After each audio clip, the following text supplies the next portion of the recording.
पुनर्जन्म अर्थात मरने के बाद फिर से नया जन्म होता है या नहीं, इस बारे में विज्ञान तो किसी एक नतीजे पर पहुंच ही नहीं पाया है।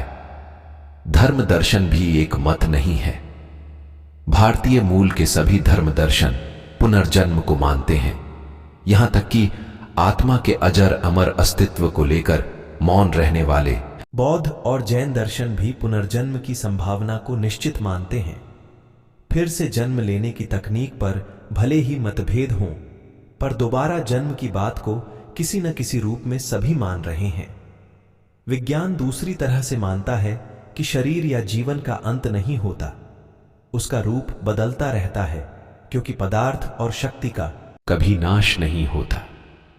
विभिन्न तत्वों पंच तत्वों के संयोग से जो जीव बनते हैं, मृत्यु के समय वे नष्ट होते तो दिखाई देते हैं, पर वास्तव में वे मिट नहीं जाते। भारतीय मूल के सभी धर्म दर्शन पुनर्जन्म को मानते हैं। यहां तक कि आत्मा के अजर अमर अस्तित्व को लेकर मौन रहने वाले बौद्ध और जैन दर्शन भी पुनर्जन्म की संभावना को निश्चित मानते हैं। फिर से जन्म लेने की तकनीक पर भले ही मतभेद हों, पर दोबारा जन्म की बात को किसी न किसी रूप में सभी मान रहे हैं। विज्ञान दूसरी तरह से मानता है कि शरीर या जीवन का अंत नहीं होता, उसका रूप बदलता रहता है, क्योंकि पदार्थ और शक्ति का कभी नाश नहीं होता। विभिन्न तत्वों पंचतत्वों के संयोग से जो जीव बनते हैं, मृत्यु के समय वे नष्ट होते तो दिखाई देते हैं, पर वास्तव में वे मिट नहीं जाते। विज्ञान की नजर में पुनर्जन्म पिछली शताब्दी में अपनी अन्वेषी मेधा के कारण आधुनिक गैलीलियो कहे जाने वाले वैज्ञानिक डा इयान स्टीवेंसन ने पहली बार वैज्ञानिक शोधों और प्रयोगों के दौरान पाया कि शरीर न रहने पर भी जीवन का अस्तित्व बना रहता है। उपयुक्त अवसर आने पर वह अपने शरीर या पार्थिव रूप को फिर से रचता है।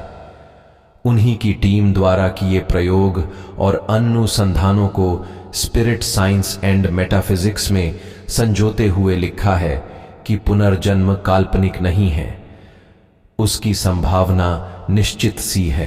किसी बालक को पिछले जन्म की याद आने और जांच करने पर उन विवरणों के सही साबित होने की बात तो मामूली से प्रमाण है।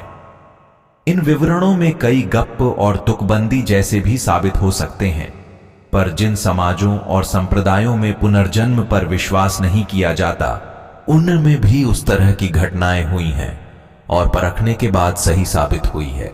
अमेरिका के कोलोराडो प्यूएली नामक में रुथ सीमेंस नामक लड़की ने सन 1950 E0 में न सिर्फ 5 साल की अवस्था में अपने पिछलो जन्म का सही हाल बताकर ईसाई परंपरा के उन निष्ठावान अनुयायियों को हैरान कर दिया जो पुनर्जन्म को नहीं मानते। रुथ सीमेंस मोरेवनस्टाइन नामक विद्या विशारद ने अपने प्रयोग से अर्धमूर्छित करके उसके पिछले जन्म की कई सूचनाएं प्राप्त की। उसने बताया कि 1890 में आयरलैंड के कार्क नगर में उसका पिछला जन्म हुआ था।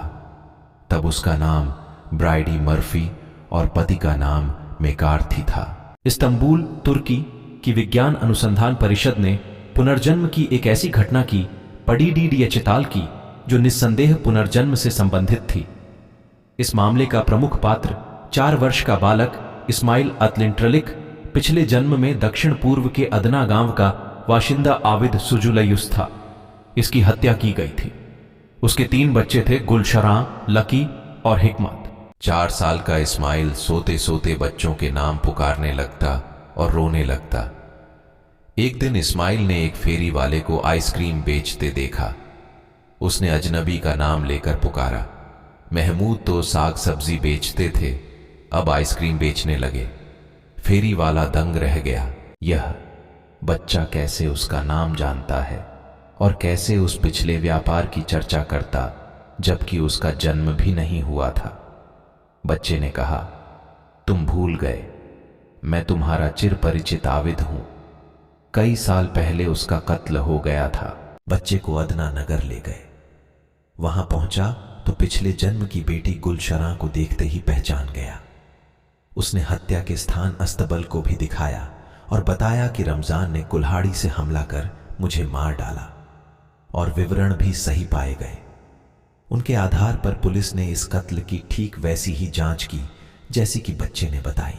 पिछले जन्म को प्रमाणित करने के लिए उनकी स्मृतियों के आधार पर परखने और सही पाने के बाद मान लेने की तकनीक बहुत पुरानी है। उस पर संदेह भी जताए गए हैं। अब जीन्स और गुणसूत्रों के आधार पर परखने की नई तकनीक काम में लाई जा रही है। 1978 से उपयोग की जा रही इस तकनीक के और भी रोचक और ज्यादा प्रामाणिक नतीजे सामने आ रहे हैं।